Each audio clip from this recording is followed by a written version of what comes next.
देखिए second question के लिए देखते हैं। सेकंड क्वेश्चन क्या कह रहा है हमारा, कह रहा है if two equal, very important question, if two equal codes of a circle intersect with in the circle. दो इक्वल कोड जो है एक सर्कल के अंदर एक दूसरे को इंटरसेक्ट करता है। देखिए अब इंटरसेक्ट जो करेगा, मान लीजिए आप एक ऐसा सर्कल बना लें और आप ऐसे इंटरसेक्ट करवा दें, ठीक है, दिस इज ऑल्सो राइट, लेकिन you should have idea about figure. ऐसा नहीं कि आप मतलब कुछ भी अपनी मर्जी से बना लोगे, तो कुछ भी अगर अपनी मर्जी से बनाओगे ना तो वो मतलब आपको क्या करेगा कि पेपर में आपको कंफ्यूज कर देगा। तो कुछ फिगर भी हम प्रैक्टिस से ध्यान रखेंगे तो थोड़ा अच्छा होगा। जैसे ये कह रहा है कि दो इक्वल कोड है इस तरीके का, ठीक है, इन दोनों का नाम रख देते हैं, एक का ए बी रख कर दिया और दूसरे का सी डी कर दिया, ठीक है, इस तरीके। कह रहा prove that the segment of one code are equal to corresponding segment of the other code. Segment मतलब क्या होता है, एक पार्ट। लाइन सेगमेंट से समझा था पहली बार कि लाइन अगर एंडलेस है तो उसका एक भाग लाइन सेगमेंट होता है। उसी तरीके यहाँ सेगमेंट का मतलब हो गया एक पार्ट। तो एक पार्ट मतलब बटेगा तब ना, तो बट कहाँ से रहा है, उसका नाम मान लीजिए हम यहाँ पर ई रखते हैं। तो हमें ये बताना है कि B E equal to D होगा या ए ई इक्वल टू सी होगा, कुछ इस तरीके से बताना है। चलिए जो हमें प्रूफ करना है, चलते एक बार, प्रूफ है ना, हाँ प्रूफ है, नहीं तो आंसर होता तो आंसर करते। जो हमें प्रूव करना है वो क्या करना है कि कुछ ऐसा है कि A B E equal to D, B E is equal to D, और दूसरी चीज़ क्या है बेटा, दूसरी चीज़ है ए ई इक्वल टू सी। इनमें से कुछ भी एक अगर हम कर दें तो चूंकि कोड इक्वल है पहले से, ए ई इक्वल टू सी है। अगर मान लीजिए ये दोनों इक्वल कर दें, पूरा कोड इक्वल है, तो अपने आप ये भी तो इक्वल हो ही जाएगा। तो कोई भी एक अगर हम कर दें तो काम निकल जाएगा। जैसे ये है दो इक्वल लेंथ का है, इसमें से इतना निकालना है, तो टोटल में से अगर मैं इतना माइनस कर दूं तो ये हमें इतना मिल जाएगा ना। तो वही बात है यहाँ पर, ठीक है। तो अब यहाँ पर देखिए कैसे करते हैं, इसके लिए कंस्ट्रक्शन थोड़ा सा माइंड में रखते हैं, ठीक है। कंस्ट्रक्शन क्या रखेंगे कि जैसे ये सेंटर हुआ हमारा, है ना, क्या करेंगे, इस सेंटर से ना दोनों के ऊपर परपेंडिकुलर दे देंगे, ऐसा कुछ। डन, ये भी क्लियर है। अच्छा, फिर उसके बाद इनसे इसको हम मिला देते हैं, ऐसा कर दिया। इसका नाम हमने सेंटर है तो वो ही पड़ेगा। इसको आप m कर दो, इसको आप n कर दो, ठीक है। चलिए, तो अभी जो प्रूफ करना है हमें, प्रूफ जो करना है ये कैसे करना है, देखिए जो ए बी है परपेंडिकुलर जो होता है वो क्या करता है, जैसा कि हमने थ्योरम में पढ़ा है कि सेंटर से अगर मान लीजिए इक्वल कोड की जो डिस्टेंस होगी, इक्वल कोड पर जो सेंटर से लाइन बनती है उसकी जो डिस्टेंस होगी वो भी इक्वल होगी, यानी O M equal to O N हो जाएगा। और ये 90 डिग्री वाला केस तो चलेगा ही चलेगा। और उसके बाद ओ ई जो है वो दोनों में कॉमन है, तो कॉन्ग्रुएंट यहाँ से हो गया। तो जो इक्वल कोड होता है सेंटर से आने वाली लाइन क्या करती है, उसको बाइसेक्ट करती है, बाइसेक्ट करती है ना।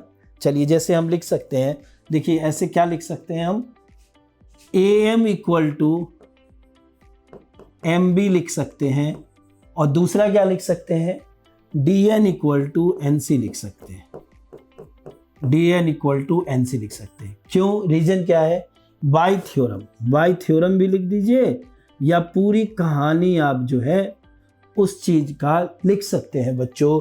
We know that perpendicular from the centre to equal to chords bisect that कोड, है ना। ऐसा लाइन बना दीजिए या कुछ भी, या थ्योरम की जो लाइन है वो एग्जैक्ट आप डाल दीजिए या बाय थ्योरम लिख दे, दिस इज ऑल्सो ओके, ठीक है। अब हम चलते हैं दूसरे ट्रायंगल में, in triangle O M E, in triangle O M E, इन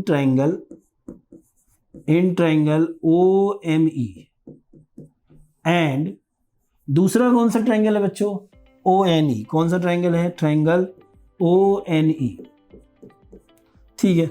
चलिए ये दो ट्रायंगल है, अब इसको कॉन्ग्रुएंट हमें प्रूफ करना है, क्योंकि हमें पहले से बी एम जो है वो ए एम हो गया और डी एन जो है वो सी एन हो गया। तो चूंकि ये दोनों आपस में इक्वल है तो इसका हाफ हाफ भी इक्वल होगा, यानी BM इक्वल टू DN, ये तो हम पहले से लिख सकते हैं, है ना। चलिए, तो अब पहले इसको कॉन्ग्रुएंट प्रूफ कर दें, फिर हम वो सब सारी बातें लिखेंगे। तो यहाँ देखिए क्या लिख सकते हैं, पहले हम OM इक्वल टू ON लिख सकते हैं, OM इक्वल टू ON लिख सकते हैं। रीज़न वही कि क्या करता है हमारा जो इक्वल कोड्स लेंथ ऑफ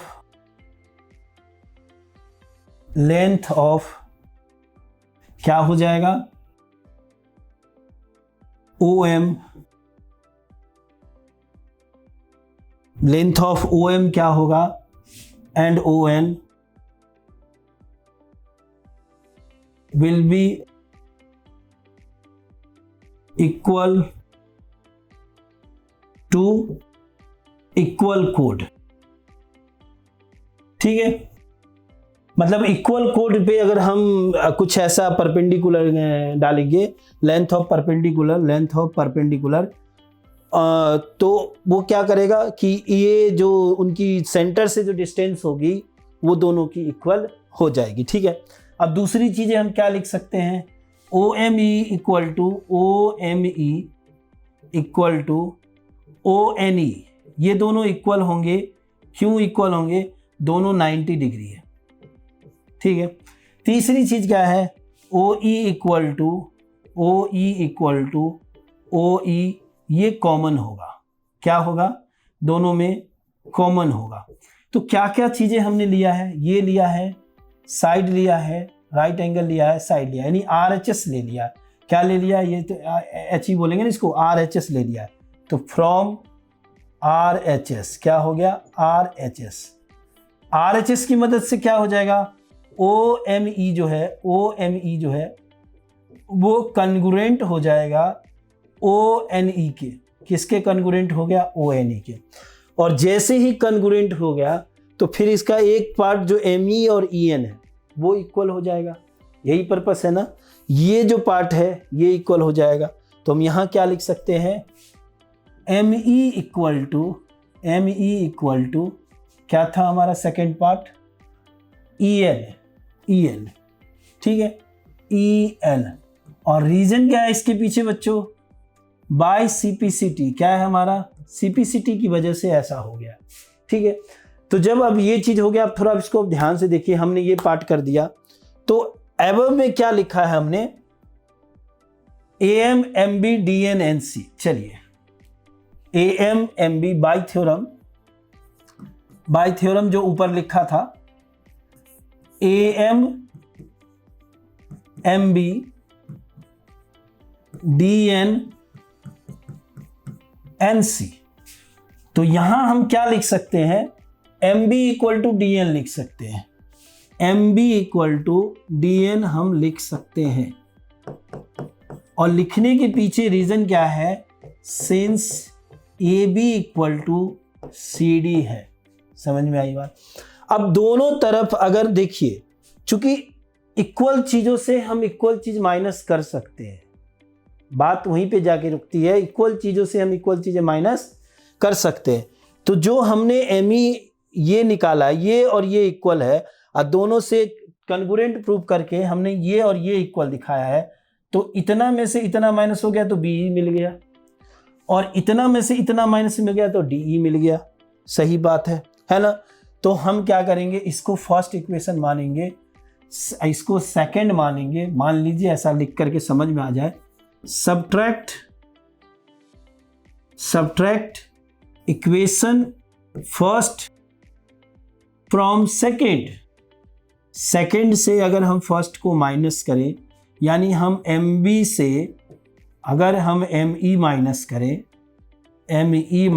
करें और दूसरी चीज़ें DN से अगर हम EN माइनस करें, तो क्या मिल जाएगा, ME से ME, MB से तो BE मिल गया, और DN से EN तो DE, BE equal to DE क्या हो जाएगा, BE इक्वल टू DE। और यही चीज़ हमें लाना था, सबसे ऊपर यही था, ये प्रूव्ड हो गया।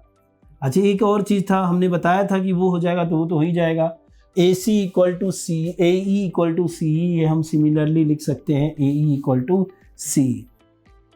सिमिलरली क्या हो जाएगा, ए ई इक्वल टू सी हो जाएगा, और यही हो गया हमारा दोनों काम खत्म।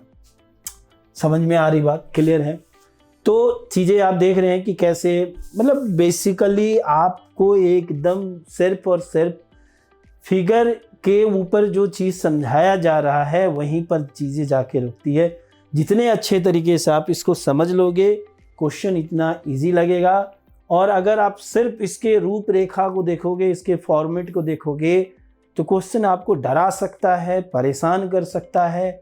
लेकिन अगर आप फुल कॉन्फिडेंस में अगर चीज़ें देखते हो तो आसान लगेगा। देखिए थोड़ा इन शॉर्ट, देखिए जैसे ये और ये कोड इक्वल था।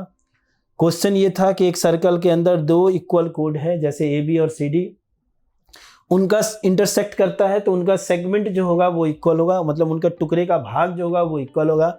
जैसे जो इंटरसेक्ट करने के बाद B E equal to D E होगा, ये सब बना लेंगे फिगर उसके बाद, और ए ई इक्वल टू सी ई हो जाएगा। प्रूफ करने के लिए सबसे पहले हम एक परपेंडिकुलर ऐसे लाइन के ऊपर देते हैं और फिर इन दोनों को कन्ग्रुएंट प्रूफ कर देते हैं। कन्ग्रुएंट प्रूफ करने से एम ई और ई एन इक्वल हो जाता है।